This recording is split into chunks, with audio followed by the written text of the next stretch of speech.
Shadow of Mordor was launched 9 years ago all the way back in 2014 and seemed to be the love child of the Assassin's Creed and the Batman Arkham series of games, and I absolutely loved the game back at launch. However, I originally played it on Xbox. This is one of those games that I've kind of always wanted a reason to go back to and revisit, and seeing as I now have a love for trophy hunting, I finally decided to do just that by going for the Platinum Trophy. That entails playing through the entire story as well as doing your typical cleanup and miscellaneous stuff for the 52 trophies including the Platinum. It's ranked to 3 out of 10 difficulty and is estimated to take around 25 hours, however I smashed it out and done it in 16. Now we've got a long video ahead of us, so with that out of the way, this is how Talion and Celebrimbor gained revenge and helped save Mordor, and how I got the Platinum Trophy. Enjoy. Set in between the 60-year gap between The Hobbit and The Lord of the Rings, we begin the game as Talion, a ranger captain stationed at the Black Gate along with his garrison and family. We begin the game training with our son and immediately get our first taste of the game's combat. This is pretty much the tutorial and just introduces you to the basic controls, you know, the usual stuff that we've come to expect. Not long into our training though, the Black Gate is attacked by Sauron's Uruk forces, and we are forced to fight alongside our son in an attempt to rescue our wife and make an escape. During this section, once we have found our wife, we are also introduced to some of the game's stealth mechanics. Now straight off the bat, combat and stealth feels very similar to the Batman Arkham series of games, so if you're a fan of the combat in those games, you're going to absolutely love this. While clearing a path for our escape, we are unfortunately ambushed by the Force's commanders, the Hammer, the Tower and the Black Hand of Sauron, and are knocked out and captured. We soon wake up and witness our son and wife get ritually sacrificed, with us shortly to follow, in an attempt to summon a long dead elf lord. Strangely, we then wake up in a dark, ghostly-like world where we discover that we are not alone and that we have been taken to Mordor. Turns out that as we had been sacrificed in part of a ritual, we have been cursed and had been banished from death, binding both us and the spirit together, and he reveals to us that the only way to break it is by killing the Black Hand of Sauron. And at that, we get the game's title card and are introduced to the world of Mordor.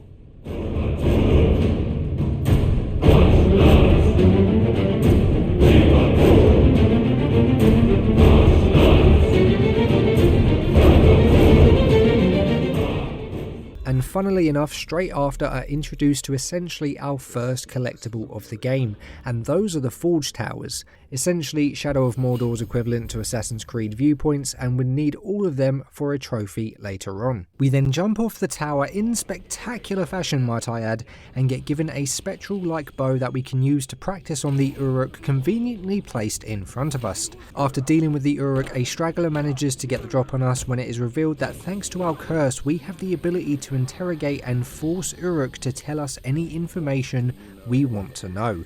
We question him on what he knows of the Black Hand, and he tells us that he had a slave that swore he had fought him. Thing is, he doesn't have him anymore and sold him to a slaver by the name of Gimab for a keg of grog. We then get our first introduction to the Sauron's army nemesis system, where we can use interrogated enemies to gain intel on the captains and war chiefs of Sauron's army, and where we unlock our first trophy of the game. This is where we also get to freely explore the Udon Valley in Mordor, but for now I stick with the main story. The next mission is basically an introduction into the Nemesis system further and how we go about tracking down and taking out targets. To tie it into the main story though, we use that information that we have gathered to find the slave and track down Gimab to his slaver camp and proceed to clear out the camp of his guards and then of course the Uruk himself. After dealing with the orcs, we find a man named Hirgon that is freeing the slaves. Turns out that we knew him from before, and it also turns out that this was the man we were looking for, but he tells us that he will talk further back at his camp and continues to free the slaves. Meanwhile, we spot a very familiar face spying on us from behind a rock. And so now our search begins to find Gollum. We begin by following his tracks, which ends up leading us to a cave, and as we approach we see him make a dart inside. We head inside and begin looking around but are unable to find him. We do however discover some sort of necklace which causes us to have a very brief flashback of the death of the Elf Lord's family back when our Elf Lord was still alive. And we also learn that this necklace is actually something that belonged to him when he was still alive, and by touching it allowed him to regain some memories of his previous life. He also concludes that maybe the loss of family and the pain it has caused is what connects us both. We then turn to find Gollum, who makes a quick exit before we are jumped by Caragor. Luckily our curse gives us the ability to focus and slow down time while using our bow, letting us easily take him out, and we get a trophy for discovering some of the Wraith's past. Quick, it is escaping! We then head outside and deal with a few Uruk who try to get the drop on us before stumbling upon Gollum again. Turns out Gollum can also see the Elf Lord, who he refers to as the Bright Master, and I'm not a Lord of the Rings expert, so correct me if I'm wrong, but I believe the reason why he can see him is due to the amount of time that he has spent with the ring. He tells us that he serves the Bright Master and agrees to continue to lead us to more of his relics. For now though, we part ways and I continue the fight against Sauron's forces. On my way to the next quest, I made sure to fight as many Uruk and pick up any collectibles I find along the way. This ended up getting me some more Mirian, which is Shadow of Mordor's in-game currency, and I used it to buy a few attributes. One of these being a third rune slot for our bow, as we already start with one which unlocks the Strike True trophy for unlocking 2 bow rune slots. We soon find ourselves outside of a fortress where we come across an Uruk by the name of Ratbag, who seems to be the punching bag for the rest. He tells us that the slaves are no match for the Orc army and that he can teach us the ways of the Orc and make our plan work, should we spare him. We take him up on his deal but remind him not to double cross us, and at this point we then spend the next few missions helping Ratbag get promoted within the ranks of Sauron's army, with the goal of getting him to the rank of War Chief. Right now he was just a very low ranked Uruk, but we slowly make our way through Sauron's army, first taking out a captain allowing Ratbag to take his place, and then after later preventing his execution we make a move onto Mog the War Chief, taking him down and allowing Ratbag to take his place as the rank of War Chief instead. After doing which he tells us that he will be there when the time comes to fight against the Black Hand, and with that we unlock another story related trophy.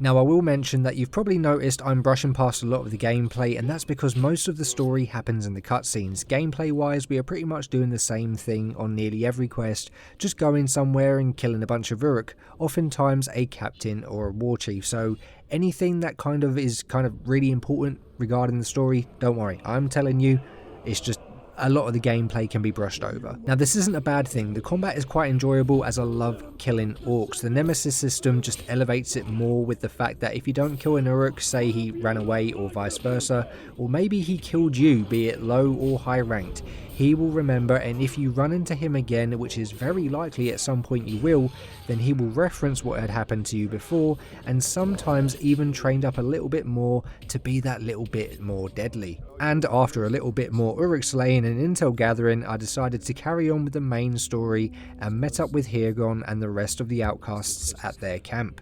He tells us that while interrogating some Uruk, he discovered that the outcast blasting powder that was stolen is being held at a fortress called Uruk's Hollow, but when asked as to why he needs it, just tells us that it is all part of the plan. While making our way up towards the Hollow, Hirgon takes us on a detour through some orc camps where we gather up some herbs in order to make a poison, which we can then use to poison the barrels of grog that the orcs seem to love. Basically, just another way of stealthing through a camp, but is something that we will need to utilise for a trophy later on. This does just so happen to be the tactic we need to use at Uruk's Hollow, to poison 5 of the grog barrels around the camp, dealing with the Uruk without getting noticed, allowing Hirgon and his men to sneak in and sneak out with the blasting powder, during which he manages to find his wife Erin, who had been held a slave here for seemingly quite some time. At this point there's nothing more we can do with the outcasts until later, and so we return to our search for the relics of the Wraith's past. That of course means meeting up with Gollum again, and while making our way there we managed to complete a survival challenge. Now throughout the game there are two types of challenges we will have to complete: survivalist and hunting challenges.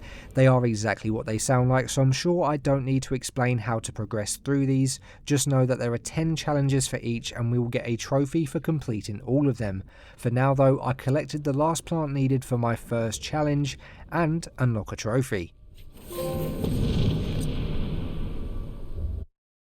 We then again meet up with Gollum and he leads us to another relic, this time a crown that our Wraith once wore, and we are once again given another flashback, this time of our elf lord with his family, where he is approached by a mysterious white wizard and presented with a gift of a forging hammer.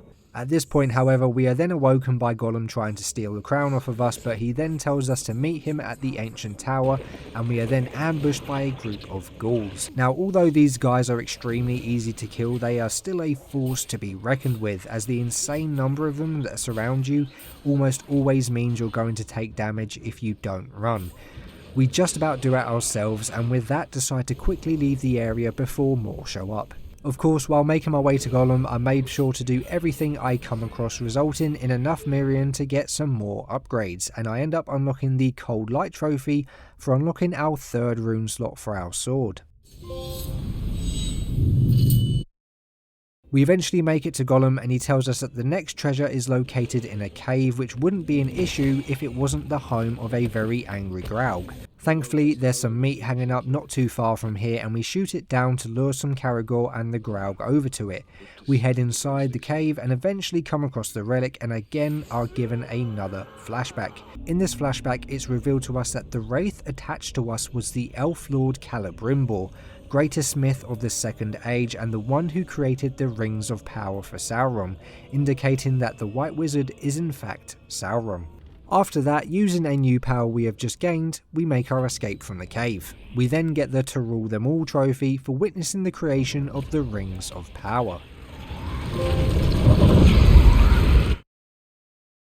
At this point we couldn't progress any further in the main story until we had successfully taken out the rest of the war chiefs, leaving only Ratbag remaining, so that's what we spent the next hour doing. This involved gaining intel on each of the war chiefs and either going for them directly or gathering intel and taking them down a bit more creatively. So that's kinda what I did. During this time I unlocked 3 miscellaneous trophies. Our first was the Unleashed trophy for freeing a total of 5 Caragor from their cages. Second was the Fly You Falls trophy for making 20 Uruk run away by dropping Morganfly nests.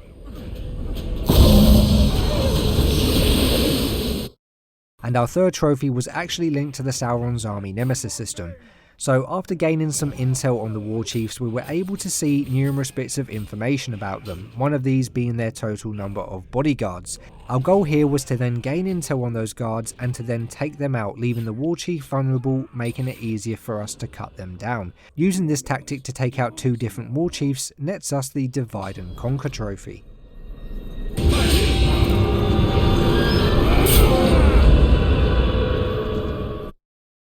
At this point we had now killed all of the remaining war chiefs and we returned to the main story. It was time to put the black powder we picked up earlier to good use. After first securing a grog cart from one of the local goblin camps, we then help Hirgon defend his men while they move the black powder barrel to the Black Gate to blow up and bring down the statue of Sauron, with the hopes of drawing out the Black Hand. As we are defending the cart, I shoot down some of the bait in the hopes of attracting a Caragor to thin out the orc group in front of me, and this just so happened to be my 5th time using hanging bait, which also nets us the Jaws of Death trophy.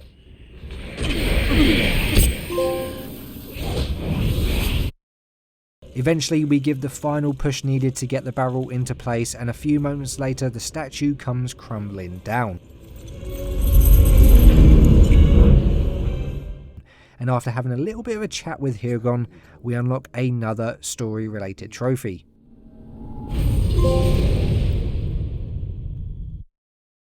We shortly find ourselves meeting back up with Hirgon, where we discover that a few of his men are in pretty bad shape and the Black Captain known as the Hammer is at the Black Gate. We tell Hirgon to get his wife and men out of Mordor while we take the secret tunnel to the gate. At this point we then see the hammer furious at the fact that we had destroyed the statue and demands that the war chiefs be brought to him. Of course we made sure Ratbag was the only one left standing, but that didn't matter anyway as he was killed near enough straight away. Not like he would have been much help anyway, but it's nice to see our efforts were for nothing. We then confront the hammer and tell him that if he wants our head, he needs to claim it himself, and you know what this means? Boss fight time. But before that, even though we didn't kill Ratbag, we are still rewarded with the power vacuum trophy for killing all 5 war chiefs before any other Uruk take their place. Is this your... Can't lie, this guy was beefy. He deals quite a decent amount of damage and soaks up even more. What makes it harder is that the only real way to deal damage to him is with combat finishers, and everything else is just a way to build up your hit streak to be able to execute one. You can't grab him, you can't wraith stun him, so you have to dodge a lot more to ensure that you can get that hit counter up more than you typically would. What makes it worse is that he also has a few walk buddies that jump into the fight, and yeah, it got a little bit overwhelming, but eventually though, we take him down and begin properly crippling Sauron's forces. Talion, is not the darkness sweet?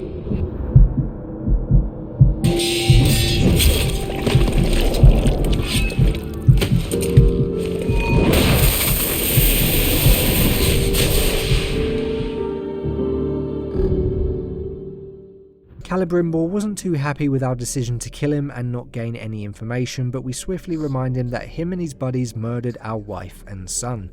All of a sudden though, our conversation is interrupted by a woman named Lithariel from the Sea of Nirn, daughter of Queen Marin. She tells us that the Queen has seen visions of us and our misfortune, as well as visions of the return of Celebrimbor, and wishes to make us an offering. Then tells us that should we choose to go, she will escort us to the Sea of Nirn, and at this point the cutscene ends and we unlock the Hammer Falls trophy for killing the hammer.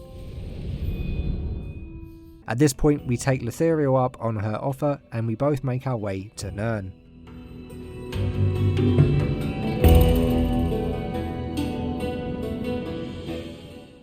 Once there, she takes us to have an audience with the Queen, where it becomes immediately apparent that she has seen better days. She tells us that soon Sauron will march his army all over Mordor, and that she can guide us to a great power that can be awakened and used to stop him. She then tells us to head to a place called Morgoth Scar to take the elven craftwork from the ghouls, which sounds a lot like Celebrimbor's relics that we've been picking up anyway, and then to find and locate a dwarf. And with that we take our leave and begin our search. We are now free to explore Nirn, and the immediately apparent thing is the massive change in scenery. It's not all greys and blacks, there's actually grass here. It's actually quite nice. Despite that though, we continue on with the story and ended up tracking down the ghouls to Morgoth Scar. Turns out it was a cave and the place was absolutely crawling with the little bastards. While making my way through the cave trying to avoid being spotted, I managed to find an artifact and unlock a trophy for collecting 25% of the artifacts in the game.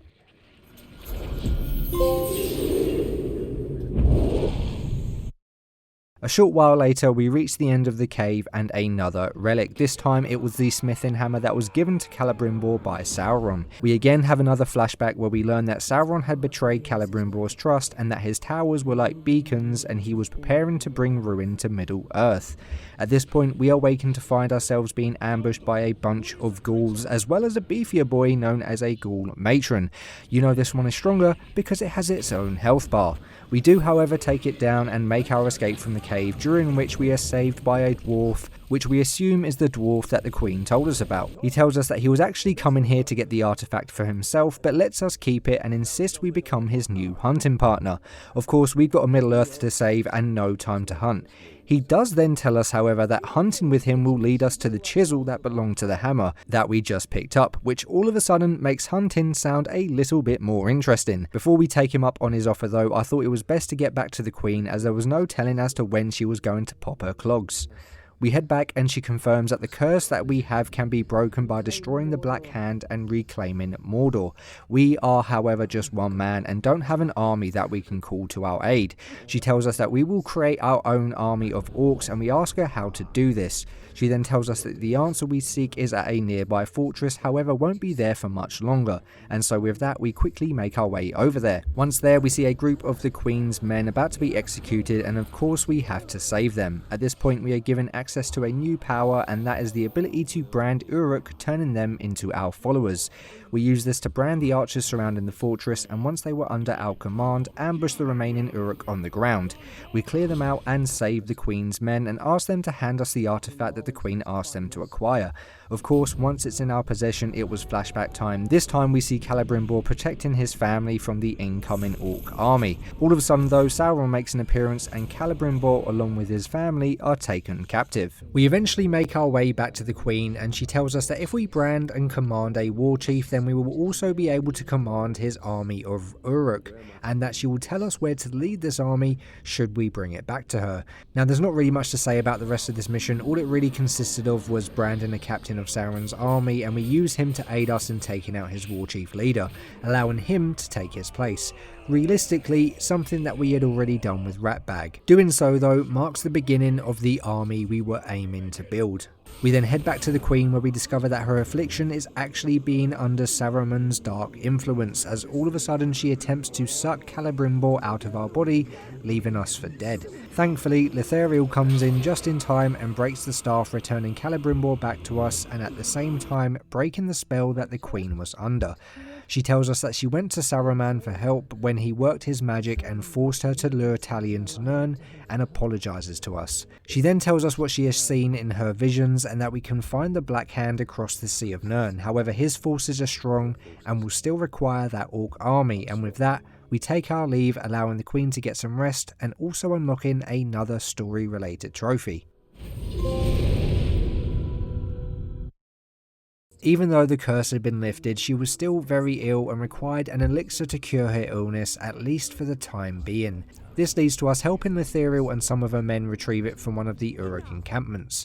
Our job was to stealthily take out all of the Uruk forces in the area so that Lithariel and her men can search the area without drawing too much attention. It was worth it in the end though, as they find her mother's elixir and she orders her men to return it to the Queen at once. She then shares with us that along with the elixir they found a message detailing that a group of Orc leaders were planning a gathering by the fishing village, which will let Lithariel and her men plan an ambush. Of course, as you can probably guess, this ambush goes about as well as expected, and we end up having to infiltrate an Uruk fortress and save her from her timely demise. She was in a bad way though and wasn't able to walk, so we had to carry her out while at the same time defending her and ourselves. Eventually though, we get her to safety, and after she thanks us, we unlock another story related trophy. At this point it was time to go and find our hunting partner in order to continue on with the main story, and while making our way to him, I unlock the Memories of a Region trophy for activating all of the Forge Towers. We then meet up with Torvin, and he tells us that he is hunting a Graug. However, this one is significantly stronger than the others. We then spend the next couple of missions with Torvin training in preparation for the big hunt.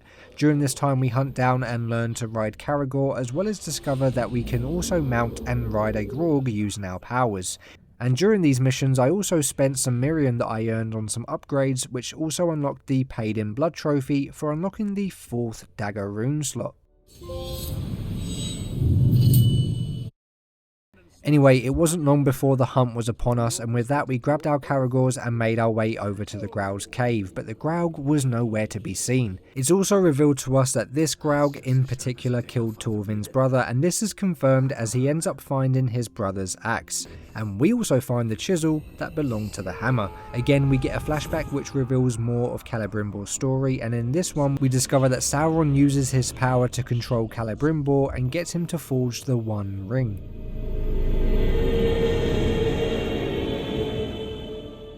We are then awakened by Torvin fighting the Great White Graug, when all of a sudden he gets slapped across the cave and we are forced to tackle this beast solo. This guy was a bit of a pain, I can't lie. You can't damage him by normal means. To take him down we need to shoot him in the face while he's charging, allowing us to get on top and deal some damage.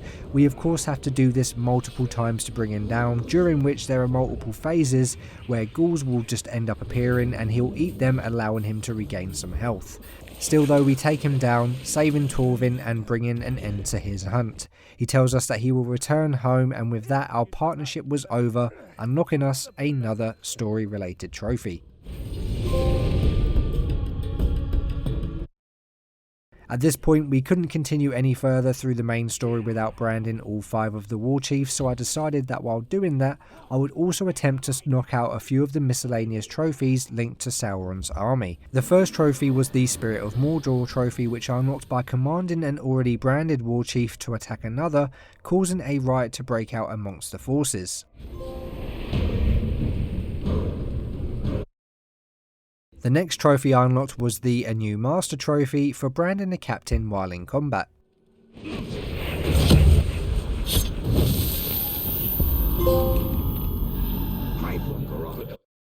For the next trophy, I'm not entirely sure how I managed to get this to even pop. What I should have done to get this was help a captain survive a recruitment power struggle and then kill him and his new recruits. But as you can see here, I realised this guy and his powers were a bit too out of my league, and so I decided to run off. I'm guessing he must have fell off the edge into the sea or something, because the trophy ends up popping. And for the final 2 trophies, I actually unlocked them both at the same time. The first required us to find a war chief who has 5 bodyguards and brand them. Unfortunately, none of the war chiefs currently had 5 bodyguards, which led me to having to brand a few more captains and get them initiated into the war chief's forces as a bodyguard. Once we'd done this, we then headed to the face-off with the war chief himself, during which I would then command the branded bodyguards to turn on their leader and begin attacking him, which unlocks the Stinking Rebels trophy. You serve the bright master! And seeing as this was my 5th and final war chief that I needed to brand, I quickly jumped into the battle and branded him for the Lord and Master trophy. With our army now formed, it was time to finally take the fight to the Black Hand. We meet up with the Queen, where she has provided us with passage to the Black Hand's fortress. Once at the fortress, we are immediately confronted by our nemesis, although I swear to God I have never seen this guy. Not once in this game have I seen this man. Or shall I say orc. After dealing with them all though, we make our way inside the fortress, hoping to find the Black Hand. Now we don't find him, but we do find another one of his captains, known as the Tower. He reveals to us that even though Celebrimbor is our curse and he chose us, he actually has the power to release us at any time, something which he said wasn't possible without killing the Black Hand.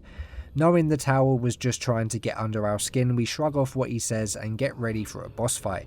This one was quite weird compared to the others. Very much like the others, we couldn't hurt him with normal attacks, but we also couldn't hurt him with combat finishers, and instead had to rely on stealthing around and using our drain ability on him to bring down his health. He then uses his magic to disguise himself as our wife, which just pissed us off more and led to Talion going absolutely hammy on the Tower and unlocking another story related trophy.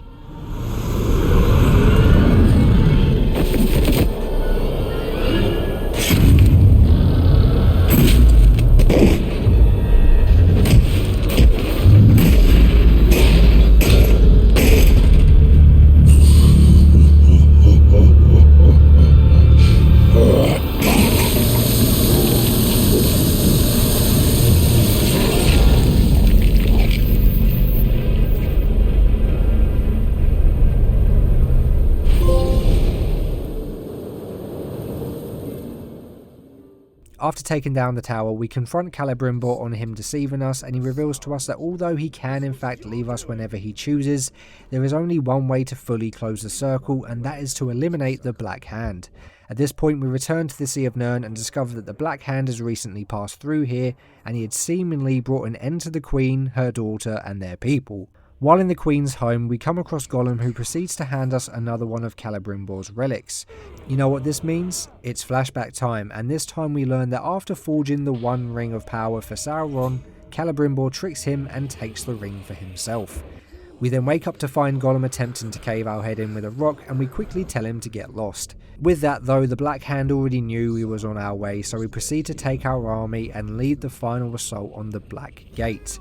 After taking down a vast portion of the Uruk forces outside, we head inside the Black Gate and find the Black Hand. He tells us that he has a gift for us before pushing us back and inducing another flashback. This time we learn the end of Celebrimbor's story and discover that Celebrimbor had used the ring to lead his own orc army to war against Sauron.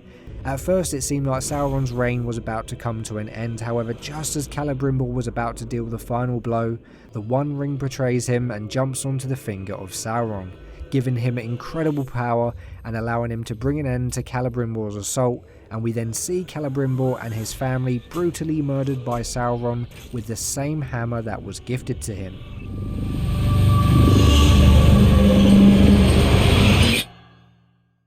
We then come back around, and for those of you expecting a boss fight, sorry to let you down as we don't get one. Instead, the Black Hand proceeds to kill himself and tells us that we shall be sealed together in death. And all of a sudden, Celebrimbor is ripped from our body, leaving us to bleed out on the floor. This then allowed Sauron to merge with the Black Hand's body, and he appears to finish us off himself. Just as it wasn't looking good for us, Celebrimbor manages to hold off Sauron's attack, giving us just enough time to destroy his manifested form, returning Celebrimbor to our body.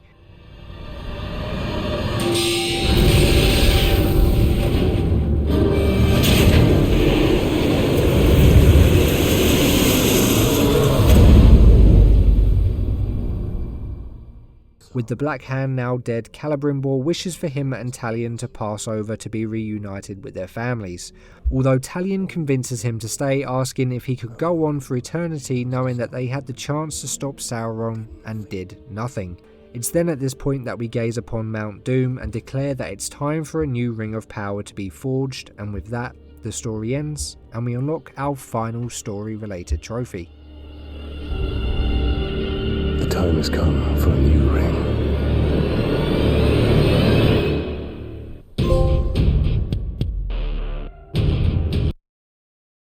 Now the story was finally out of the way, I could focus my time into clearing up both of the maps, and to be honest, there really wasn't that much to do, at least compared to the numerous other games that I've played. We had a total of 54 side missions spanning across 4 different types, with 3 being linked to our weapons. Now 54 sounds a lot, but they are incredibly short. There were 10 missions for each of our weapons, which rewarded us with 6 trophies total, these being the Legend of Azkar, Akan and Urfael missions, that upon completing all of them rewards us with a new cosmetic look for each of our weapons. They weren't actually really missions, more like challenges that we needed to complete, objectives like stealthily taking out all of the Uruk or using the bow to get headshots, and honestly, they were all pretty damn easy. Like I said, we get 6 trophies, 3 for completing each of them once, and then 3 for completing all 30, so here's the trophies for those.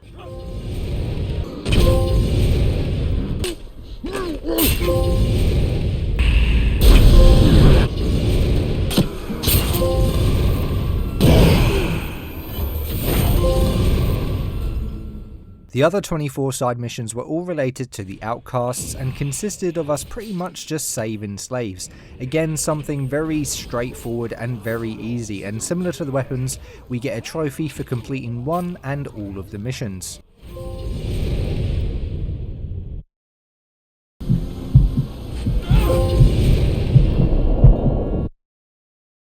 Next up were the collectibles, and there were 2 different types to collect. First, we had a total of 44 artifacts that we needed to collect, and we needed to make sure to listen to all of the memories attached to them. Something that didn't take much time at all, and after listening to our last memory, unlocked the Shadows of Ancient Past trophy.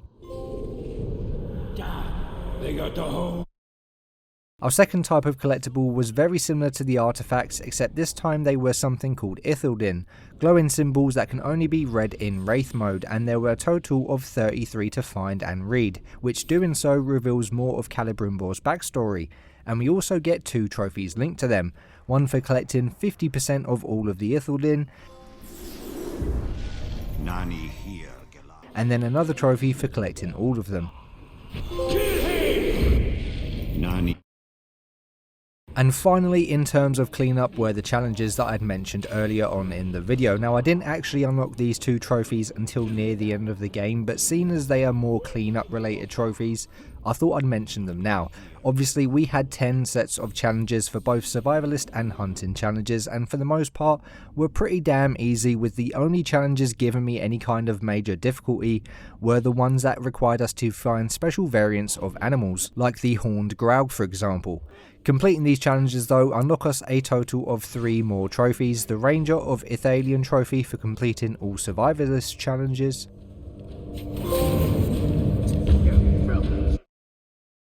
and both the Thrill of the Hunt and Master of the Wilds trophies for completing both 4 and all of the hunting challenges.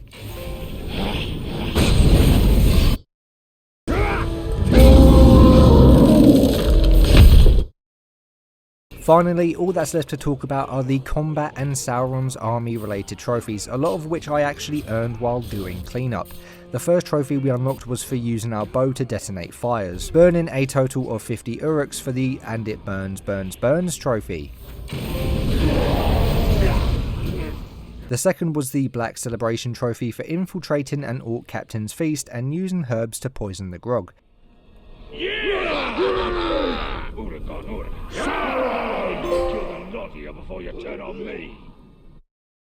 Next up, I branded a random Orc that I found and told him to send a death threat on my behalf, which I then shortly followed up on myself, unlocking the Iron of Death trophy.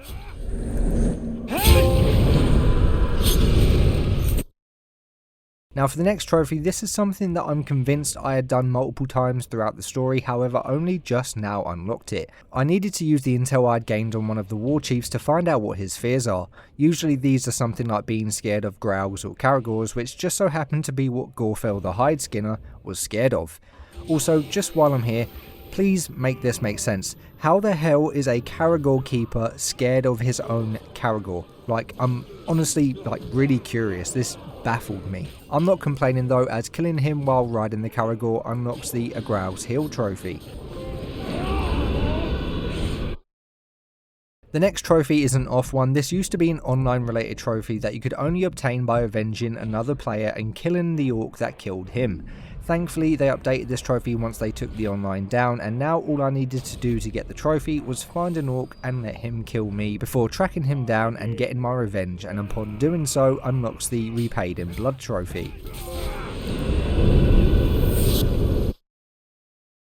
The next trophy we went for was kind of the same principle, except this time we played the long game. This time we let an Uruk kill me to get promoted to captain, and then proceeded to brand him and get him to the rank of war chief, at which point I arranged to meet up with him and proceeded to kill him, again getting our revenge, unlocking the Rise and Fall trophy.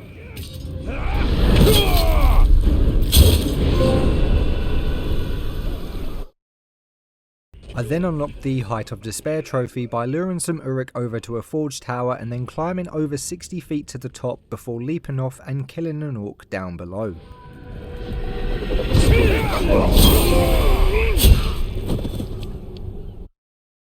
The next trophy I unlocked required me to find an Orc Berserker. It's one of these guys with the 2 axes, and we needed to throw him into a fire and then while he is on fire, execute him for the Burning Vengeance trophy.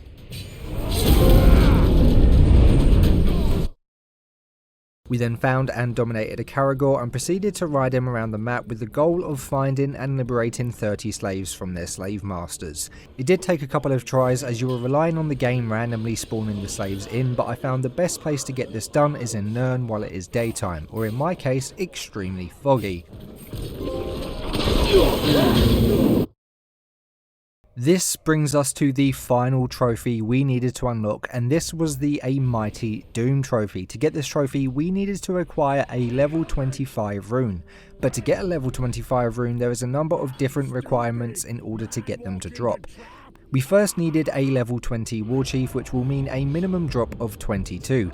20 because he would be a level 20, and a +2 to that for the Uruk being a war chief. Now none of my war chiefs were actually level 20, so all I did was pick one of them and let him repeatedly kill me to increase his power level. Seeing as he had killed me, this would then automatically give me a +1, bringing the total rune score up to 23 for being a vengeance kill. I get another +1 for bringing up our score to 24 for gaining intel on him, which of course we had already done. And finally, using that intel I would exploit his fear or hate in order to bring him down, which would give us another +1 to the power score, resulting in a score of 25 and a drop of a minimum level 25 rune, which of course gets us the Mighty Doom trophy and of course unlocks the Master of Mordor Platinum trophy.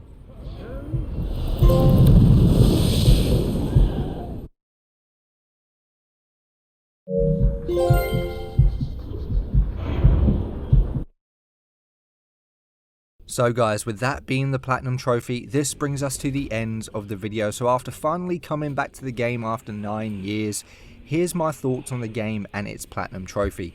There's been some great Lord of the Rings games released in my lifetime, but I will say this has to be one of the most enjoyable ones that I've played. It's super easy to get into, and although it's based on such a massive series, you don't need to be an expert as the game is its own standalone thing, and anything you need to know is revealed to you throughout the story. Speaking of the story, I quite liked it. Don't get me wrong, it's nothing spectacular, but it's enjoyable and I felt a connection with my character. I wanted him to get revenge. I wanted to learn more about Celebrimbor. Although I will say I didn't really care about anyone else, with an exception maybe being Ratbag and Gollum, and that's purely because, well, it's Gollum. You know, who can't not like Gollum? The combat is extremely fun and smooth, and it does a brilliant job of making you feel powerful without compromising the worry of dying. You don't want to die in any game, but you definitely don't in this game, as if an orc killed you, he will just get stronger, making it trickier for you to take him down next time. The Nemesis system is truly unique. The way orcs will remember you and what happened last time you come across each other, the fact that they will train to fear less and gain strength, they'll take out war chiefs and take over, gaining a whole army. I honestly can't actually think of another game that has done this, at least before the release of this game, but please, if there is a game, let me know in the comments down below. I would love to check it out. The world and environment was cool, but very samey. There wasn't a lot going on, and most areas, at least in my opinion, felt empty and very similar. I personally would have liked to have seen some more unique looking locations. Saying that though, it doesn't take away from the great experience that this game offers, and with an easy platinum trophy, it has to be one that I'd recommend you to do. Anyway guys, this now brings us to the end of the video. If you enjoyed the video and would like to see more, then make sure to smash that like button and share this video around. It helps out a ton with the algorithm and it shows your support, and your support is always appreciated on the channel. Be sure to let me know what you think of Shadow of Mordor down in the comments below, and if you haven't already, make sure to hit that subscribe button and turn notifications on to stay up to date with everything I upload. I hope you all have a great day, and I'll see you all in the next video.